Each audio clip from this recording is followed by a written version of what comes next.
Some secrets can turn women into killers. There was almost a darkness about her. A mother conceals her crimes for decades in her ruthless pursuit of profit.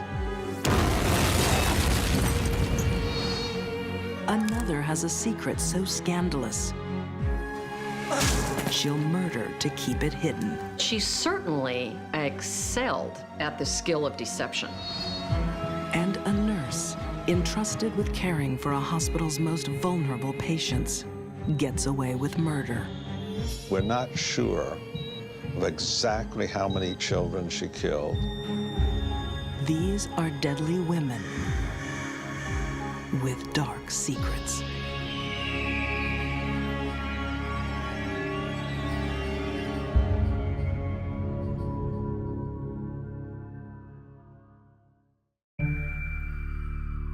June 25th, 1983, Pensacola, Florida. John Gentry shares an intimate dinner with his fiancée, Judy Buenoano. She has thrilling news. I'm pregnant. After all this time. Honey, I can't believe it. Their future together seems assured. Until later that night, when John leaves the house. He left, went outside, it was dark. Started the car, turned the lights on. Car blew up. That night would give Florida State Attorney Russell Edgar one of his most intriguing cases. To blow up a car with dynamite in downtown Pensacola does get our attention. And it will cause us to work very hard to find out why this happened, who did it, and why they did it. Miraculously, John Gentry survives the blast. But the discovery of dynamite residue in his car means this is no accident. Homicide Detective Ted Chamberlain is called in. I've worked a lot of homicides, plenty of them, and this one here was probably the most complex case I've ever worked. 4 days later, Detective Chamberlain asks John Gentry one burning question. Who would profit from his death? He said, well, really, I don't have any enemies. My mother, she would get so much if I died, and then my girlfriend and I, named Judy, we did have a policy together. But John insists his loving fiancée couldn't possibly be involved. No. Can't believe that. And he said, the policy's canceled, and don't worry about it. She wouldn't have nothing to do with it. How about we get some champagne? Champagne inspired. As the investigation starts, speculation brews in Pensacola. Did Judy really try to kill John Gentry? Entertaining for tomorrow morning. Across town, local newscaster Sue Strawn realizes a breaking story involves a familiar face. She was a client at Judy Buenoano's nail salon. I was getting my nails done, and news came on, and they were talking about the car, the explosion, and police investigating. The wreckage of a late model vehicle. The hunt for clues. The state's detectives say there are no suspects, but they expect to announce results. And it was like the entire salon became deadly quiet. All chatter ceased. Nobody said anything.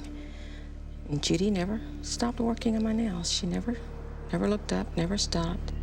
Little does anyone know just how much Judy is keeping to herself. She was very quiet into herself, and there was almost a darkness about her. There was something, in retrospect, disquieting. Crime writer Michael Kelleher would later document her trail of deceit. Judy had told John that she was pregnant with his child, when in fact she wasn't. She had been surgically sterilized more than 5 years before. Oh, honey, I'm so happy. In fact, the entire relationship was based on this incredible series of lies that she had woven. Then even more lies come to light.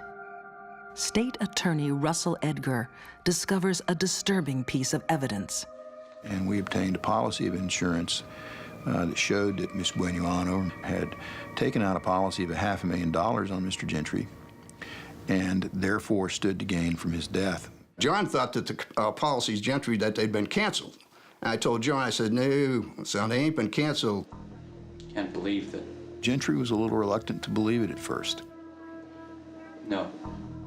She's got a $500,000 policy on you, $500,000. And that started him thinking. John now realizes this may not be her first attempt to kill him. It came out that she had been giving him vitamins that had been making him very sick. Judy kept pushing John to take the vitamins. Do I really need these? Good for you. Okay. He said, I'd take him and take him. He said, I get sick, throw up.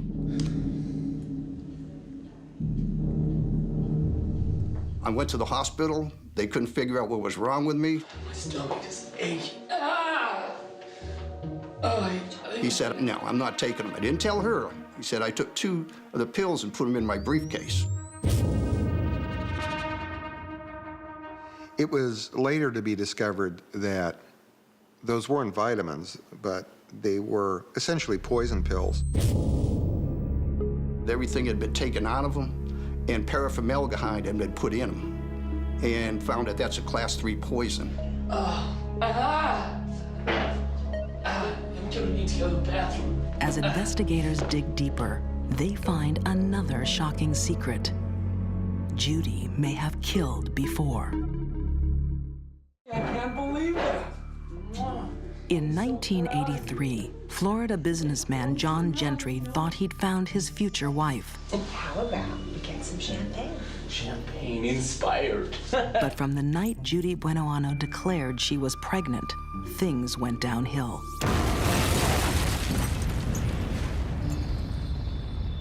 His car has exploded. And he thinks Judy once tried to poison him with tainted vitamins. He's shocked to learn she has a secret life insurance on him worth $500,000. And now police tell John he may not be Judy's first victim.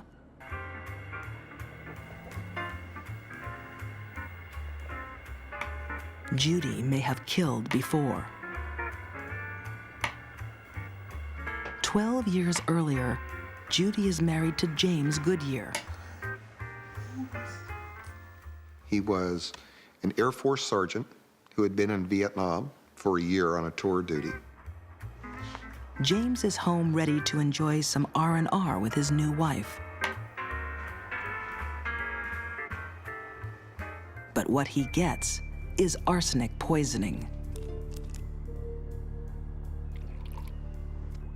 Arsenic is a white powder. It has no taste. It dissolves easily. It has no odor. And so it can be easily put into food or drink. And Judy is cunning enough to serve up tiny amounts that go unnoticed. Thank you. Long term, the arsenic deposits in the tissues and progressively damages both the liver and the heart. So many times, chronic arsenic poisoning is very difficult to detect. Within 3 months, James Goodyear is dead. Judy collects a handsome insurance payment, and her murder remains a dark secret for more than a decade. According to criminal profiler Candice DeLong, this first murder set the stage for Judy Buenoano's career as a serial killer. Frequently when we see women killing repeatedly, In serial type fashion, one of the motivators is money. They're killing for profit. But more than a decade later, James Goodyear would speak from the grave when Detective Chamberlain's team exhumed his body. There was enough arsenic still in him, like fingernails, the hair, to kill 12 people. So he was loaded. I mean, that boy was loaded with it when he went down.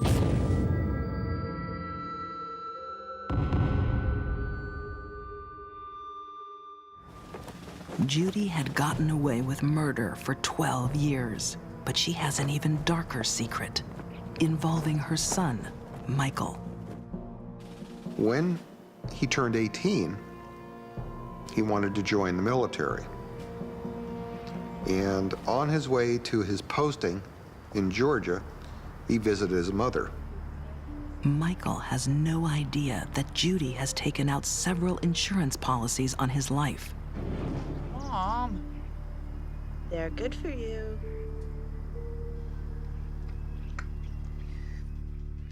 It's believed that at that time, she fed him arsenic. Judy is about to commit the unthinkable, to poison her own son. Sociopaths don't feel love the way normal people do. A normal mother or father could never kill their child. To her, he was just another big check waiting to get into her bank account. He didn't die. He went on to his next duty station. He became crippled. He became so crippled they had to discharge him from the military, and he wore braces on his arms and his legs because he was paralyzed from the elbow down and from the knees down. Worse still, he's back in Judy's care. He gets out of the hospital with all these braces on and everything else. She's got insurance policies on him.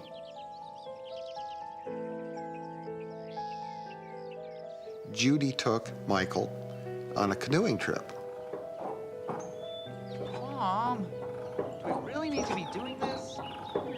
He had 15 pounds of weighted braces on his arms and legs that enabled him to hold or grasp things. Michael can barely walk, let alone swim. She had apparently taken him up the river a couple of terms, out of sight of the landing and out of sight of public view.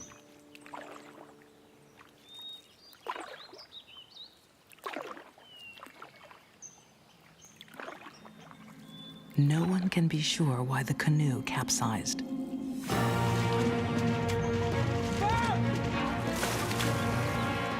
And one of her stories was they hit a log and overturned. Another story was that a snake fell in a boat.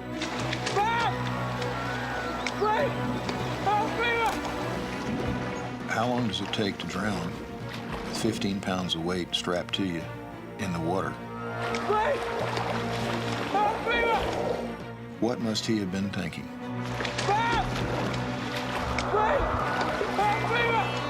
Was my mother going to come and save me? Was somebody going to reach down and pick me up out of this water?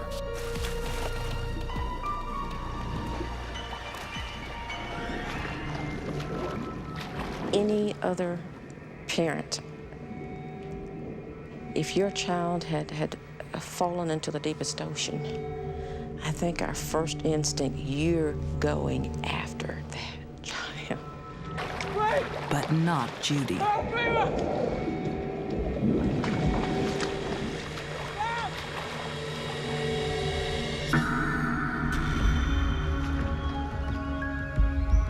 Sometime later, Judy hails a passing fisherman.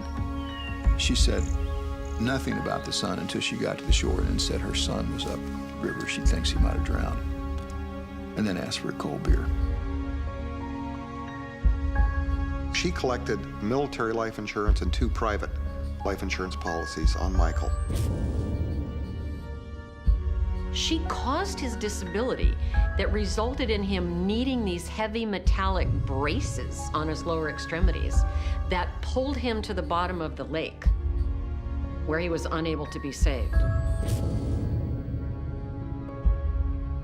She did all of it. That's sadistic.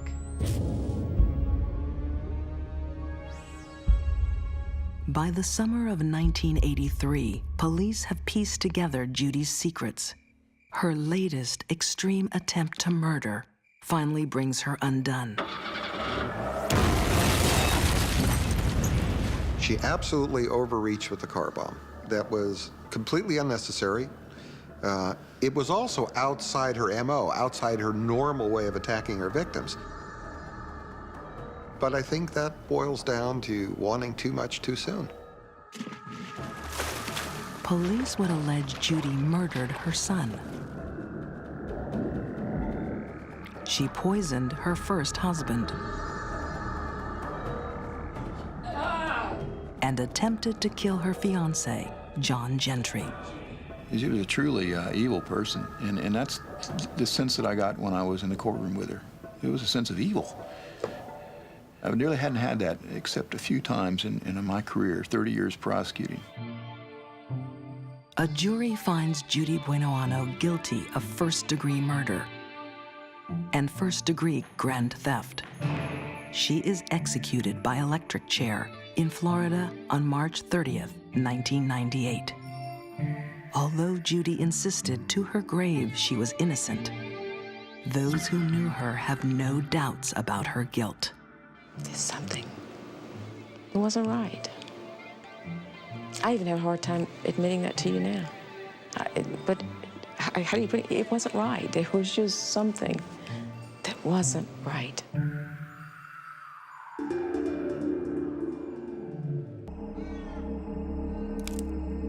Some secrets are so shocking, people will kill to keep them.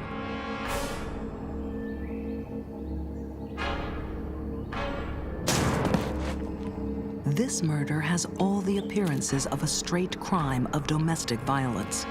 It is anything but. This story came to light. It took all the oxygen out of the media room. It consumed all the stories in the newspapers. It was an extraordinary case. It was definitely the case of the decade.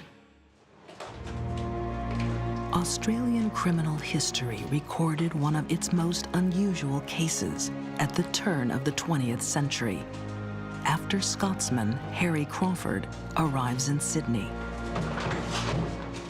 Like many new arrivals, he takes work wherever he can get it. But life is tough. Harry is barely scraping by. For 10 years, he ranged around Sydney. He worked in meatworks, he worked in pubs, always fairly rough outside work. Author Suzanne Faulkner has researched one of Australia's most scandalous murders. I think if people got suspicious or things got difficult or people asked too many questions, he moved on because he had a lot of different jobs. Harry Crawford keeps moving because he has a secret so shocking, he even keeps it from those closest to him, like his new love, 35-year-old Annie Burkett. Harry Crawford hung around and was part of her life and convinced her to marry him. Harry becomes stepfather to Annie's son. To the world, they are a typical family. No one ever suspects Harry is not what he seems. He was a very inventive liar, and finding the actual truth about him was extremely difficult. What Annie doesn't know is that Harry is living a lie. Every day when Harry returns home from work, his double life stares him in the face. His name isn't Harry Crawford. He isn't a Scotsman. Harry isn't even a man.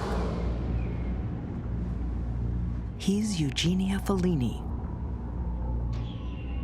an Italian woman. It's a secret he'll soon kill to protect.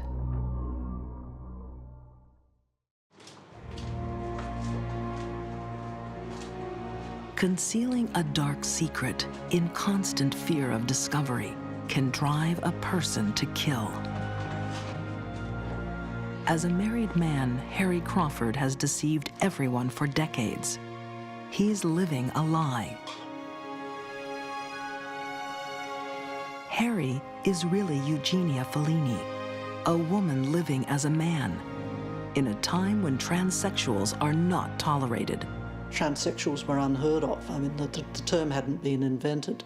The mores and laws of society were certainly not what they are today. Living as the opposite gender would not have been accepted. Eugenia can be discovered at any moment and thrown into jail as a deviant. So what she was doing was actually quite dangerous, because if she'd been discovered, I think there would have been a lot of hostility. Eugenia has even managed to fool Annie Burkett into marrying. But it's a fraudulent marriage.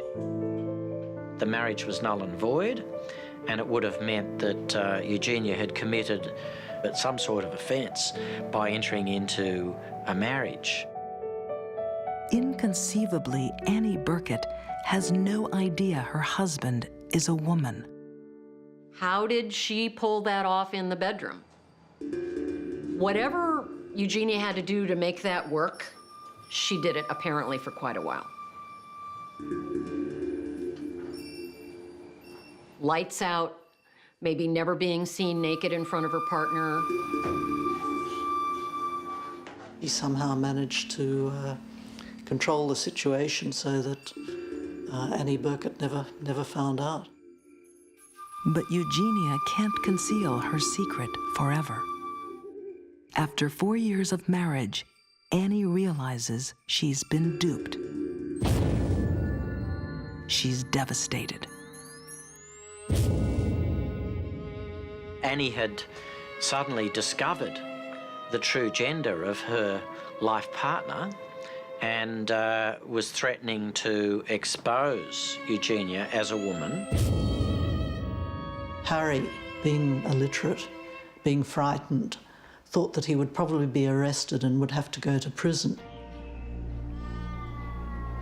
On September 28, 1917, Eugenia takes drastic action to protect her dark secret. She takes Annie on a picnic in a secluded park.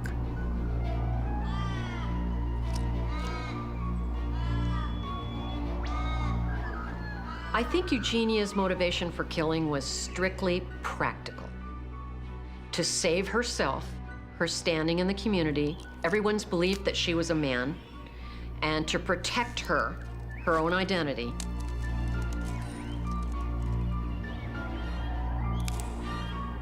Sometime during the afternoon, Eugenia smashes Annie over the head with a bottle.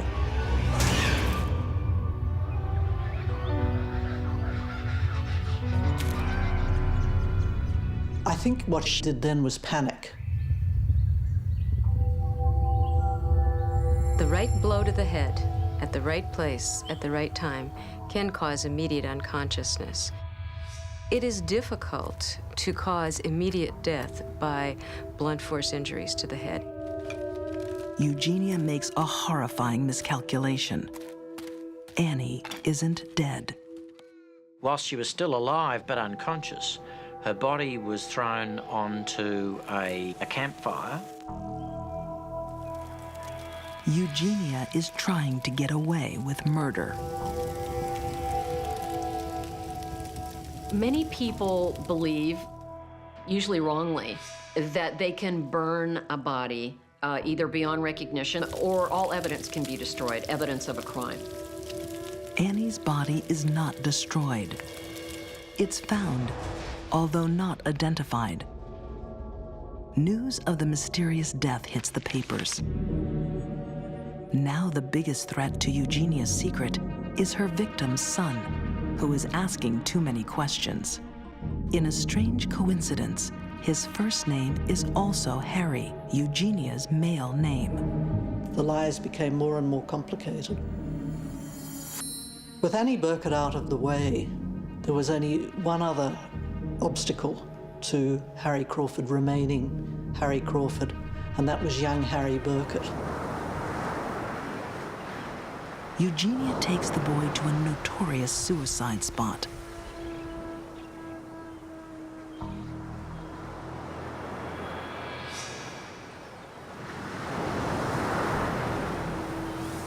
on, Harry. Come on, have a look at the view. She tries to lure him to the edge. Harry hangs back. Come on. It's a great view. Come on, Harry. Come on. It saves his life. Eugenia can't bring herself to wrestle him over the edge. She had the intention, but she didn't seem to have the will. I think the fear and panic weren't enough to drive her to kill young Harry.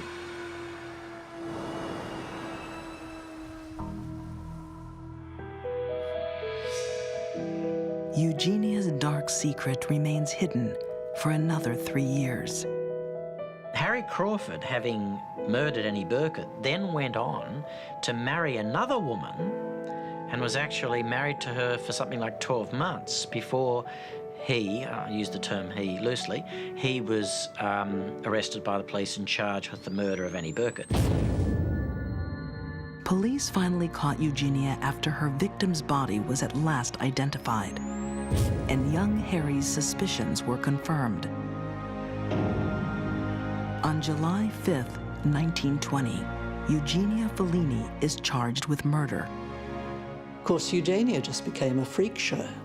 There were headlines in the papers, the man, woman, monster, pervert, freak, with all sorts of salacious details being hinted at. Eugenia pleads innocence, but on October 6, 1920, she's convicted of murder and sentenced to death.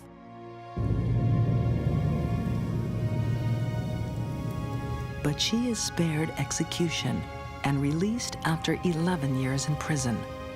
Her secret finally revealed, Eugenia would live the rest of her life as a woman.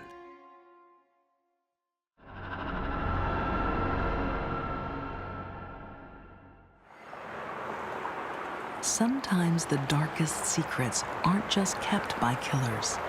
They are kept by those who should expose them.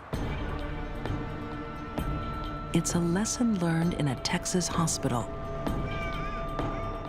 where babies were dying without cause. The other nurses noticed that there were increased numbers of cardiopulmonary arrests on the ward. Administrators suspect something is seriously wrong. All her victims were children, you know, the most innocent of the population. Could it possibly be that a staff member is killing children? Once it starts, it's very hard to stop. Someone is keeping a dark secret. This would not have happened if the cases had been reported to the medical examiner's office. 1981, in Bexar County, Texas. The medical center hospital holds a dark secret. Babies are dying way too frequently. Say that they expected 1 a week, but all of a sudden they were getting 3 or 4 or 5 a week.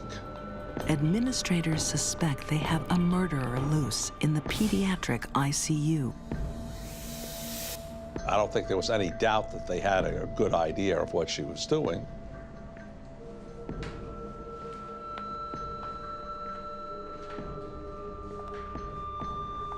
They even have a prime suspect. Somebody that has been trained to protect and save lives, not kill people. Nurse Janine Jones.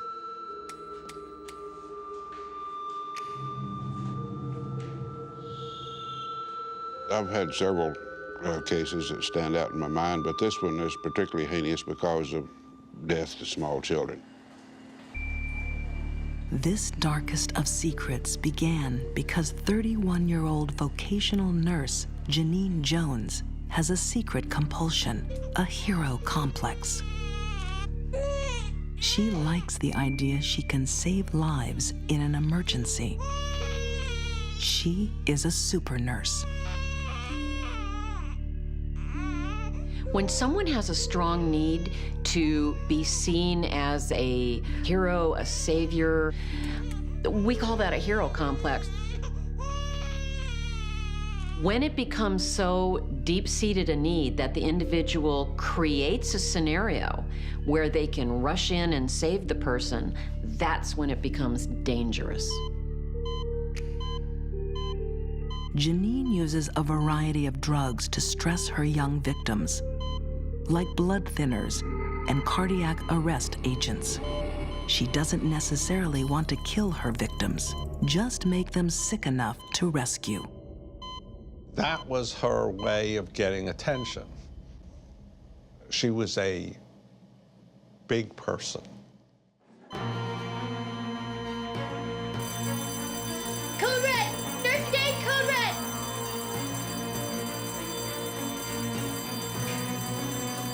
Okay, just suspend the machine. She was a big person when she resuscitated children, when she brought them back from death's door. And the rest of her life, she wasn't anything. Janine chooses victims younger than speaking age, silent witnesses to what she does. Signs? There's nothing. Are you getting anything? I'm a tenant. But all too often, they remain silent forever because Janine miscalculates her poison.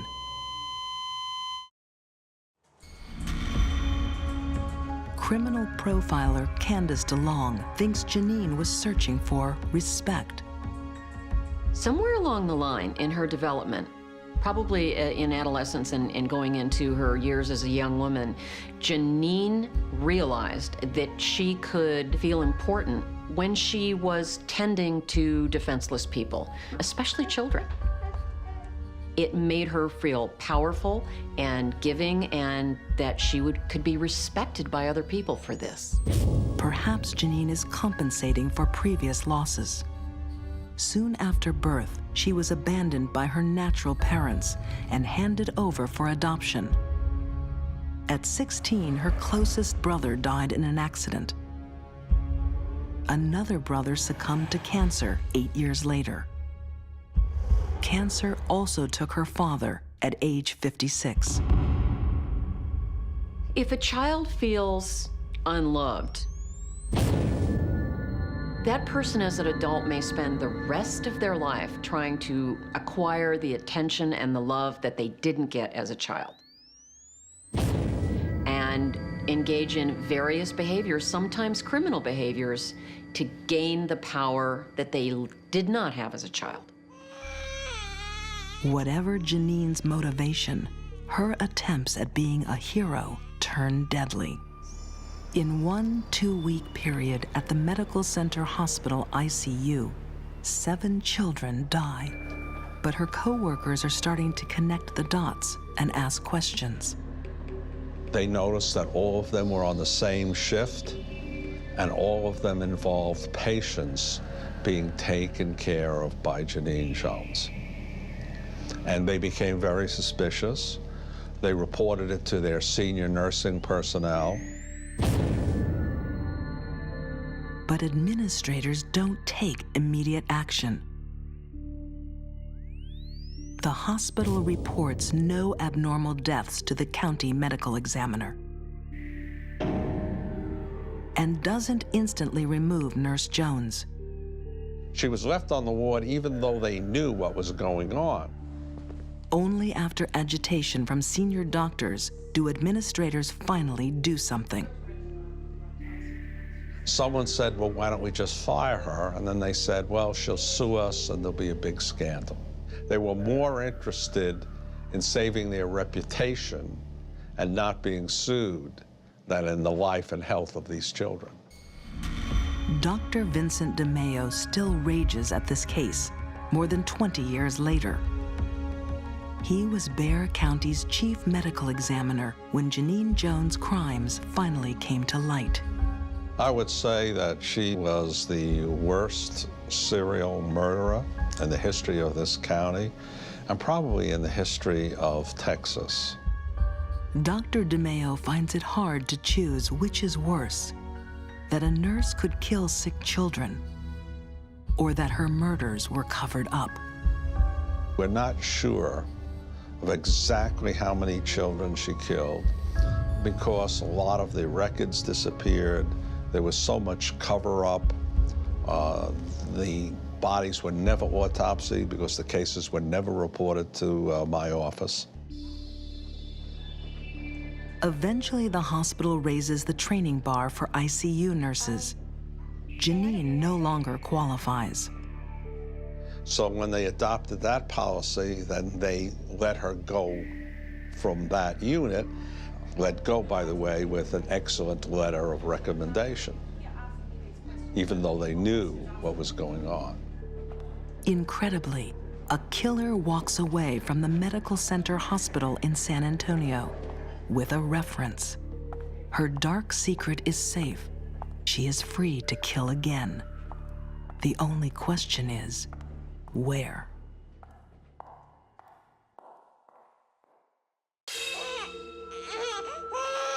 Amongst the darkest secrets in Texas criminal records is the case of Nurse Janine Jones.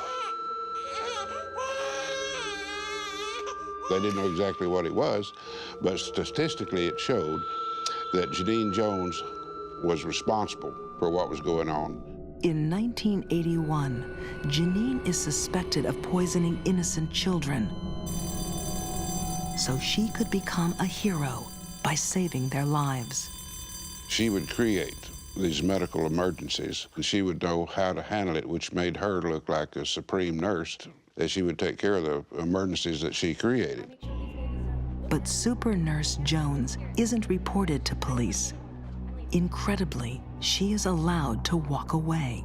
Then she takes another job at a new pediatrics clinic in Kerrville, Texas. She ended up here in Kerrville after she left San Antonio because of all these unexplained deaths. District Attorney Ronald L. Sutton would be the one to finally end Janine's killing spree.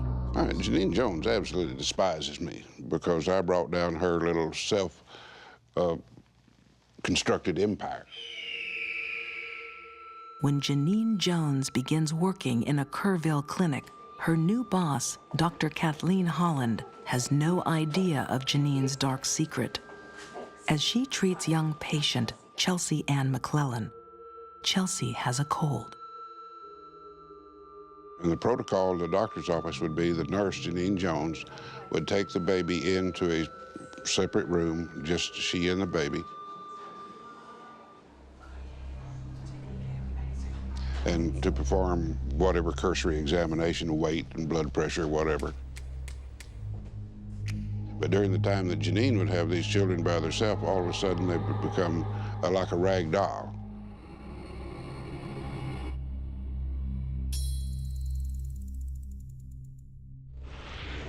And then she would scream out, "The baby's not breathing!"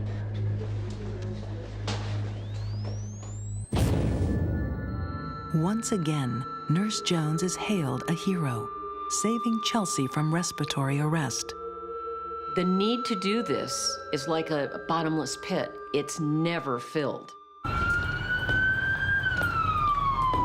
It kept happening. Just 1 month later, little Chelsea is again in respiratory arrest after another routine checkup by Nurse Jones. Dr. Holland and Janine race with her by ambulance to the ER. But Chelsea doesn't survive this time. She's dead on arrival. I think the death of her victims was incidental to all the excitement and the thrill she got from being involved in trying to save a dying child. The initial autopsy rules sudden infant death syndrome, but closer inspection starts to uncover Janine's secret. And that's when we talked to the anesthesiologist who said this child looked like it was coming out from the effects of succinylcholine, and we launched our investigation at that point. Succinylcholine is a paralytic agent, and it blocks the neurological impulse from the nerve to the muscle. It's the blocking of the respiratory effort, so an individual basically asphyxiates to death.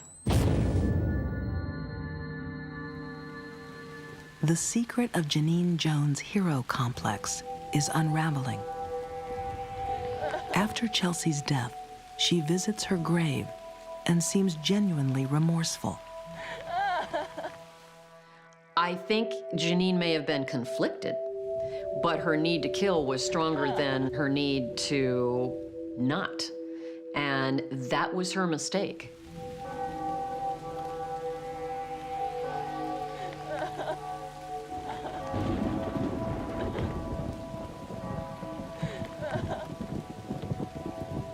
Janine's grief is a shock for Chelsea's mother, who happens to visit at the same time. Janine, what are you doing here?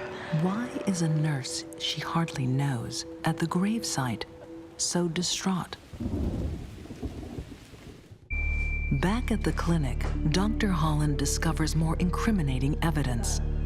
Her vial of succinylcholine, a paralyzing agent often called a nectine, has been perforated by a needle. And there were 2 holes in the lid of this bottle. One where she had withdrawn a nectine from it and attempted to replace it with saline solution.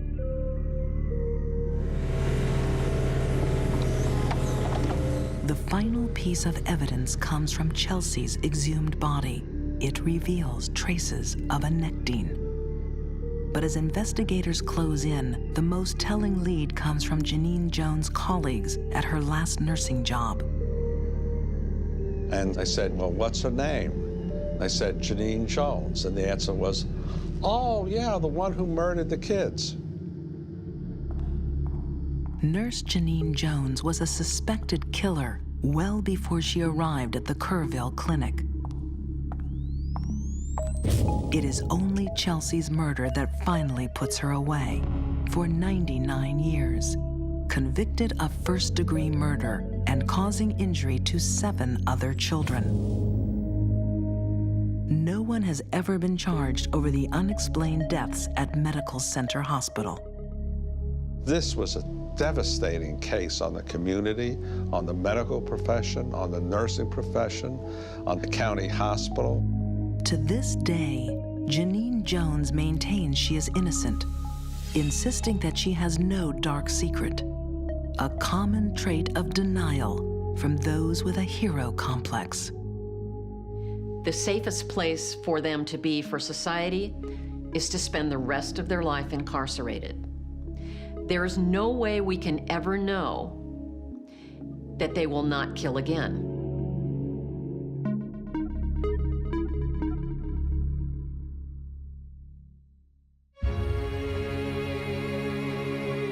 The darkest secrets are those designed to conceal murder.